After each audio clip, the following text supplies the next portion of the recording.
बढ़ते हैं first question की तरफ। क्वेश्चन का स्टेटमेंट और कंक्लूजन थोड़ा ध्यान से पढ़ना है।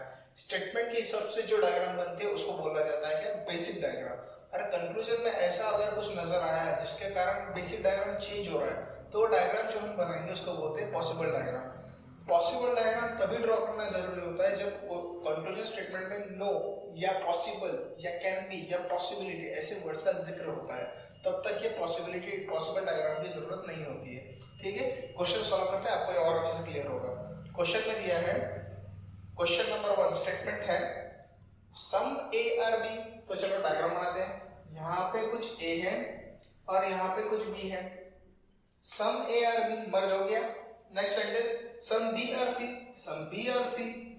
देख ऑल सी आर डी, सारे के सारे सी कैसे डी है। क्लियर।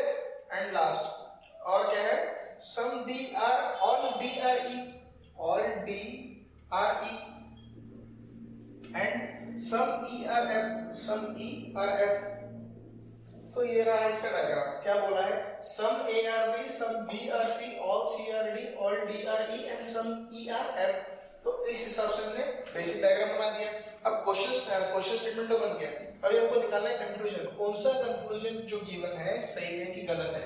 यहाँ पे मैंने 1 2 3 4 लिखा है। अगर आप क्वेश्चन ठीक से पढ़ा होगा, कंक्लूजन के 4 सेंटेंसेस है। जो भी स्टेटमेंट कंक्लूजन का फॉलो करेगा इस डायग्राम को, वहां पे राइट मार्क किया जाएगा और जहां पे नहीं फॉलो होगा रॉन्ग किया जाएगा। ठीक है, अब देखते हैं कंक्लूजन नंबर क्या है।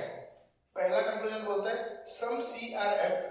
अब डायग्राम देखिए, सी कहाँ पे है, यहाँ पे। सम सी आर एफ कहीं को भी नजर नहीं आ रहा, क्योंकि अगर मैंने एफ को सी के साथ कनेक्ट किया तो वो डी के साथ भी कनेक्ट हो जाएगा, बी के साथ भी कनेक्ट हो जाएगा। तो इसका मतलब conclusion number 1 is not following.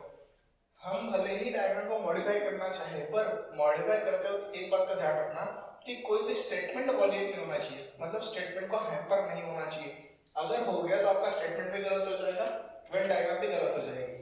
तो यहाँ पे स्टेटमेंट नंबर 1 या कंक्लूजन नंबर 1 इज रॉन्ग कि सम सी एफ नहीं हो सकता। दूसरा सम E are B, some E R B जैसा कि देख सकते हैं ई का और बी का कुछ ना कुछ कोरिलेशन है, क्योंकि ऑल डी आर ई और डी ऑलरेडी बी के साथ मर्ज्ड है। तो इसका मतलब कंक्लूजन नंबर 2 इज फॉलोइंग। ठीक। तीसरा सम C R A, some C R A कोई कोरिलेशन नहीं है between A and C, as a result of which conclusion number 3 is wrong. Last all C are E, सीधा सीधा ध्यान में आ रहा है क्योंकि स्टेटमेंट हमको क्या दिया है, all C are D, all D are E. तो जब डी ही सी है तो all C are E possible है, तो इसका मतलब कंक्लूजन नंबर 4 पे फॉलो हो रहा है।